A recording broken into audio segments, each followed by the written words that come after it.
The Immortal Constellation, written by Edith Balogh, translated by Barbara Donchazy and Edith Simon, read by Edith Simon. Our mission is to give an alternative viewpoint on life in this rapidly evolving moment in time.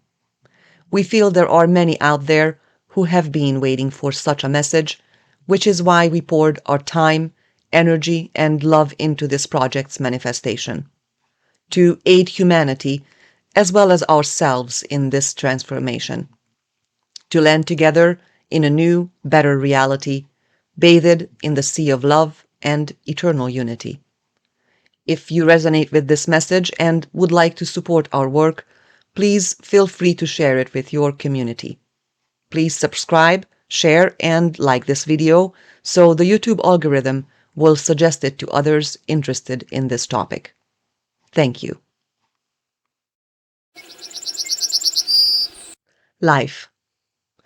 In a material sense, life is the highest order of matter. Its definition is one of the most difficult tasks of the natural sciences.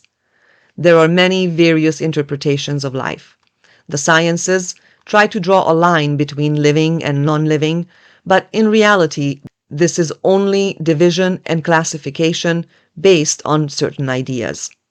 There is no consistency, and there are as many disagreements as there are ideas. The definition of life is actually academic philosophy. Of course, to look for answers and to pursue understanding is very important, but at the moment we do not have an exact definition that the academic community would accept in unity. It is, however, worth to take a look at the definition that states that life is nature's evolution. Life equals movement. Let us look at what this actually means. What is the origin point in the examination of life? Or observation of movement. The definition of life, or what they thought was alive, was established by seeing the movement or completing the picture in their imagination. Life is defined by the continuous movement of a given complete unit. An adept of science using a microscope can see into a world which is otherwise invisible to the unaided eye. They can see that bigger units consist of many, much smaller but self-sustained ones. With this, the category of living widens. There are some untraditional scientists, however, who search and probe in the quest for deeper truth, and they sink into the observation of the smallest particles. Like their predecessors, who discovered the existence of microscopic units which are now common knowledge, they wish to probe even deeper to continue to broaden our comprehension of our surroundings. Science involves continuous empirical testing, an arena where previously agreed upon theories are under constant revision and renewal. Therefore, as both science and history shows, it is wrong for us to assume at any given time that we have reached the pinnacles of our knowledge. What if there is more? We must break free from the so-called visible world with new, independent thoughts. Let our imagination, which makes us capable of acknowledging and accepting the unfamiliar and unknown, run untamed and free. We are indebted to science and its disciples for allowing us to see the world and life in a different life, more broadened and truthful. Today, we are aware that life can be found in endless forms, which we can only witness with the aid and advancement of technology, as our eyes are not always enough to observe the depth of our surroundings. Let us take a look at chemistry and what it prescribes about life, the concept of either organic or inorganic substances as constituents of what is living and non-living. We refer to carbon-based compounds, which include hydrogen, nitrogen, oxygen, etc., to be organic substances, forming the basis of almost all earthly life. On the other hand, inorganic chemistry concerns itself with the study of inorganic compounds, traditionally viewed as non-living. However, recently the classification between these two fields has experienced much overlap. The majority of known compounds are either synthetic and not of natural origin. Most of the compounds inorganic chemistry concerns itself with contain organic ligands, and many materials found in living organisms contain inorganic compounds. This extremely simplified overview of the two fields of basic chemistry can somewhat illustrate that the distinctions between living and non-living proves much more difficult when put to the test at the molecular level. Where should we look for life then? Where should we draw the defining line? This issue can and has been approached from many contrasting perspectives by many different people. I myself have dedicated countless hours in search for the incontestable explanation. I have delved into arenas of both the ancient and relatively young religious doctrines of the world, to the various branches of modern science, both seemingly inadequate to producing the proper explanation to lean on. Their truth lies in subjectivity. The result always dependent on point of view. Unable to reach a solid objective truth, I resorted to approaching the problem from the everyday person's perspective. I returned to the origins. If life was originally defined by motion, let us set out from this point. The study of movement and matter lies with the departments of physics. Though under this headline exist many various fields, I will focus on quantum physics in particular. Its disciples go further than the microscope allows and provide a study of matter which goes beyond the atomic level. In the following paragraphs, I want to avoid resorting to too much specialized language, as I myself am not a quantum physicist but merely self-educated in its various areas. Also, as I have stated before, my theory and the overall idea behind this book is a certain configuration of information which I have pulled together from different sources and logically placed them together to create what I believe is the right path to take. In my research, covering all valleys and peaks of sources of information in an attempt to define life, I return to the original perspective, that motion constitutes life. If we follow this logic and accept the fact that all units which make up the universe are energy, the kind of which is constantly under resonation and movement, we can derive that the whole universe is one great living entity. From this, it follows that everything within it is also living. No exceptions can be found. No matter what these individual particles are combined into, their primary characteristic is energy. It is irrelevant whether we are referring to cells which create humans or traditionally inanimate objects. Movement can be witnessed in the cells composed of molecules, the atoms which makes up these molecules, and the energy within the atoms itself. Even the smallest particles vibrate, spin, undulate, in other words, move. Therefore, live. This dynamic energy, which is life, manifests itself both within us and around us, simultaneously existing and creating. It can be observed with the smallest of elements and can be projected onto the entire universe as a whole, as they are its building blocks. Movement equal life equal God. I only use the term God to highlight that when we look for an almighty creator in all sorts of external sources independent from us, we miss the point. Rather than searching for the source of life as an entity separate from our own, all we have to do is look around and within. The traditional phrase, God is everywhere, is correct. However, its interpretation needs significant redefining. It is true, God is everywhere. But this does not equal to an omnipotent overseer outside of us. If we internalize the concept that energy which is in all particles is simultaneously life-sustaining and life-giving, we arrive at a new understanding of what we mean by a creator. In this sense, by saying God is everywhere, It is better understood that God is actually everything. Therefore, if everything is God, then all parts of the universe, including ourselves, are part of God. Though this equation may come across as deeply philosophical, what it means is that we are both creations and creators at the same time. Therefore, if we choose to harm anything, we are harming both God and ourselves. If we understand the unity between all things, that is exactly what we are doing when we choose to destroy or cause harm to another person, thing, or being, because we are all part of one great whole. The problem lies in imagining God as a separate, extrinsic entity, an omnipotent, all-powerful being that we imagine created the human race and everything surrounding it, just the same as we would put together a chair. Imagining him or her to be a sort of modern interior designer who, after actualizing all things, furnishes the world with them. This concept is not possible since things are what the world is composed of. Therefore, we cannot conceive an empty world which requires furnishing or an independent creator right for the job. All things are connected.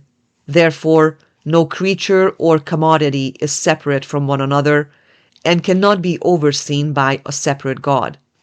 God can only create within himself, herself, and only exists within himself, herself. In this sense, we can understand that even us, ourselves, cannot be separate or separated from anything, and that our own units are part of all other units, making us simultaneously a part of nature and a part of God. The way we can conceptualize this idea is that we are all part of God in a way that he creates through us from within himself. As an example, if I say I will cook dinner or paint a portrait, these are all acts done by God as our hands and bodies are all part of him or her. If we invert the equation, this also means that my hands are God's hands and he or she is using them to create through me. God is the dynamic energy which contains the limitless possible manifestations of itself, life, while love is the law which life is governed by. I do not like to use the word God because of all the blood that has been spilled in the preservation of the name itself and all the dogmatic doctrines behind it. All of the violence and suppression embedded into the connotation of this word causes many people to conceptualize a negative thing even by hearing the word uttered. The word itself creates conflict among people, as two individuals could have a completely different set of ideas in reference to who God is. We never know whose God we are referring to at a given moment.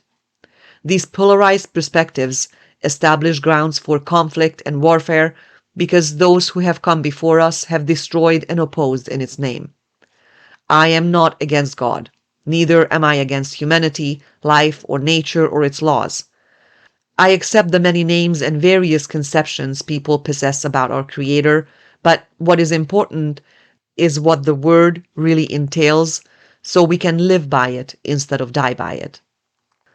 Once we acquire the concept behind this ubiquitous word, we can understand that whether or not we possess different ideas about it, there is no need for conflict. Not only there is no need, but it is negating and harming. Let us wash the blood off of God's name and live by a loving and true set of laws, which state that God never dictated a set of rules which requires us to turn against one another and consequently destroy our surrounding world. That we must employ various cruel methods to create and keep others and ourselves in fear. No one has the right or the privilege to declare their own God to be supreme and rule over others in its name. There is no such concept and there's no such God. These approaches are both ignorant and much too radical. The wrongdoings which have been done in the crusade in the name of these gods are all wrongful results of people who internalize God differently. the result of erroneous ideas. It is the besmirching and corruption of God's name, ultimately blasphemy. After this detour, we must return to the right path, God's real face, which is life. There is no border or clear line between living and lifeless, because there is nothing non-living. In that sense, there is only life. If we insist on attempting to draw a line, the only thing it will result in is the limitation of our consciousness. The approach which tries to draw sharp lines and distinctions between the laws of nature is unsubstantiated and nature opposing. Life has always been and always will be. There are limitless possible configurations of units which the universe is composed of, but nevertheless, all of it is alive. A structure is something which is composed of limitless possible elements. Life can pass through these different structures or systems which we are not capable of observing or detecting before it manifests itself into matter. Life's so-called higher forms are manifested from an organic matter, from the impact of its cosmic environment. As an outcome of various influences, atoms and molecules form a new structure which manifests itself as organic matter.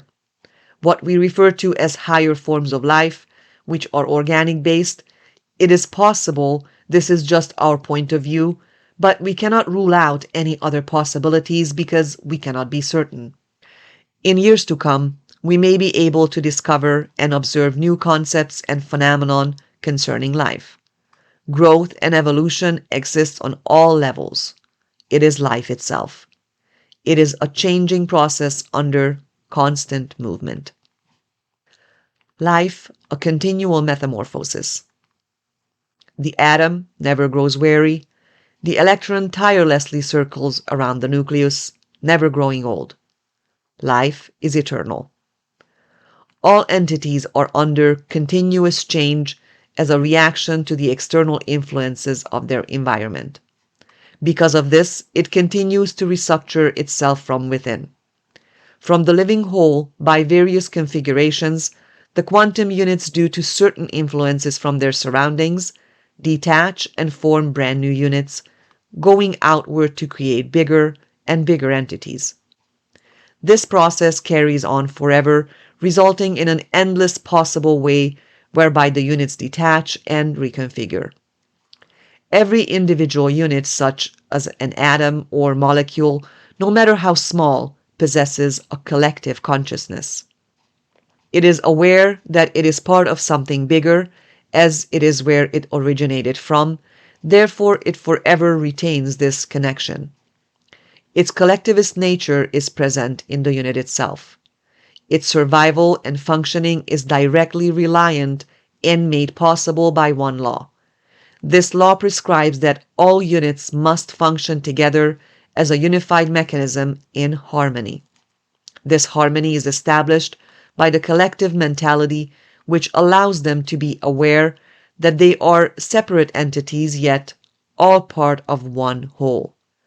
Their unison goes beyond mere harmony, and it is a framework of independent collectivity.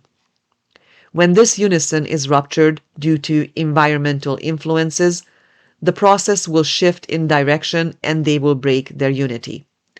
Every structure's life cycle is directly correlated to the ability of its individual parts to work in harmony and unison. When this collective effort ceases, it will break apart and begin to reconfigure according to the influences of its surroundings. There is only one constant in this entire process: the unit's awareness of its origins, that it is a vital constituent of a much larger mechanism. A unit's reaction and adaptation to its environment will influence its purpose and prescribe the changes which will take place within it. In short, this is the basis of evolution and natural selection. Let me clarify what I refer to when saying self-awareness and collective awareness. If a person possesses self-awareness, they are aware of their own existence and their own unit as a living organism. At the same time, Collective awareness could mean different things for different people, as we do not all see unity identically. We can understand the functioning of the quantum units in the same way. Self-awareness and collective awareness is a duality. They exist in an interdependent relation to one another. The unit's conscious awareness of its own existence embeds itself into the larger framework of its knowledge of belonging to a larger whole, resulting in collective awareness. Its strength lies in the code implanted in all matter and consequently all energy. There are units who, due to their environment's influences, will rupture and fall apart quickly. On the other hand, there are ones which will remain together when experiencing the same influences. These are self-sustainable because they have the ability to control themselves from within. These larger entities are composed of many individual smaller units, all capable of self-control and self-sustainability. They create a harmonious structure. Nature's various hierarchies are all composed of individual yet interdependent elements. On all of these levels, consciousness exists. But what kind of consciousness? Human? Biosphere?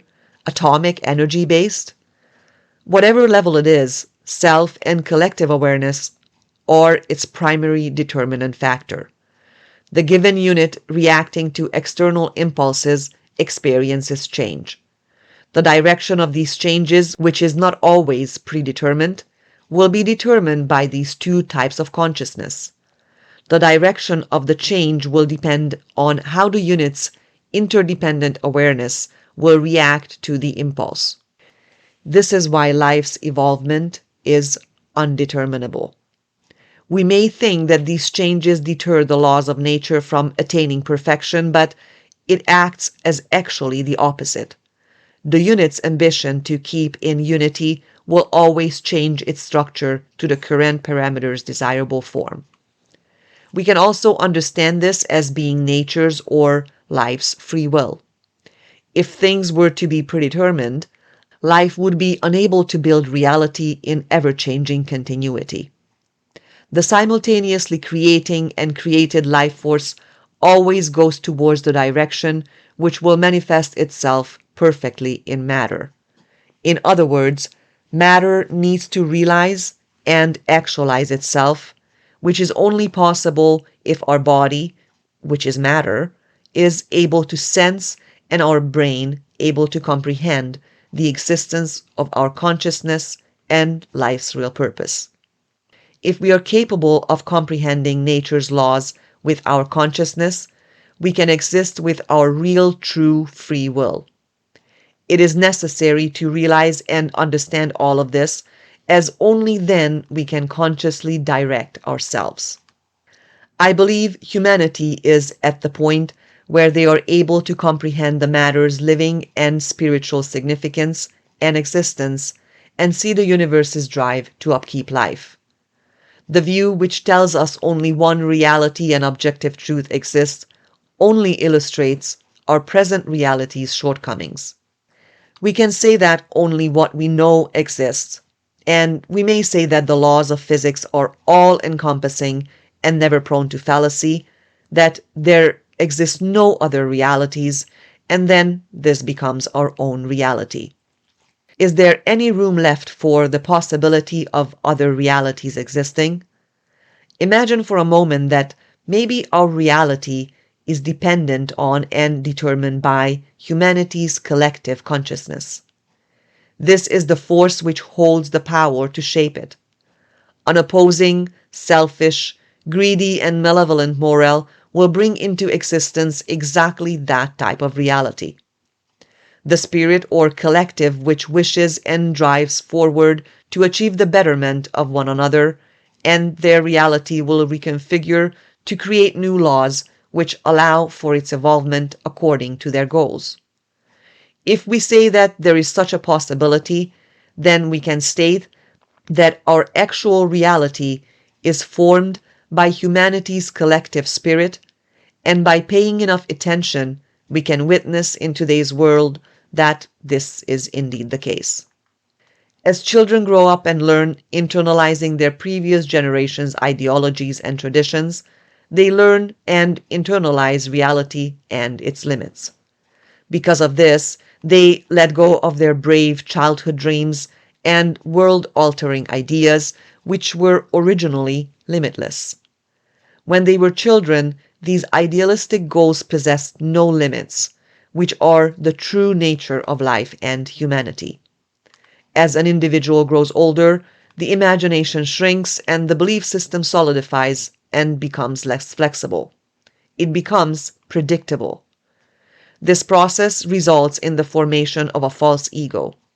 This is how these children grow into a predetermined so-called cage, a reality very limited. Generation to generation, we repeatedly create the same reality from these outline frameworks with small alterations but with identical results. We do not know who we are and do not know how to really live. We are trapped and lost inside this learned and socialized false state of mind, which is an opposition to our true nature. This way of being, ruled by fear and self-doubt, limits us from really living our lives. If we want to make any type of change, the first step is to familiarize ourselves with our own nature and consciousness. If we truly get to know and understand our real self and life's nature, this alone will automatically bring about change. If we can also help others to achieve this, which again will also help others to do the same, a collective, benevolent human mentality will assume position, which will bring about a world and a reality where the goal lies in the common good of the betterment of the human experience. Before I conclude my discourse on life, I would like to extend this idea a bit further. I would like to delineate the terms self and collective awareness in a way much more familiar to people. Self and collective awareness working in codependent fashion, forming none other than the concept we know as love, the strength which bounds us and all else together, the law of life encoded in all of the energy which surrounds us and is within us, working together in harmony. The Creator and its creations are nothing else but life itself, continuous motion and dynamics, the constant renewal and metamorphosis of things within themselves on all different levels, the individual elements' collective effort of functioning in unison. The law which oversees this entire process is love, which is none other than self and collective awareness simultaneously present in each unit. The result is harmony, that is, until a given unit's reaction to its environment begins its reconstruction, reorganization. These changing processes are what account for the continuity of life, as life itself is a continuous change overruled by love.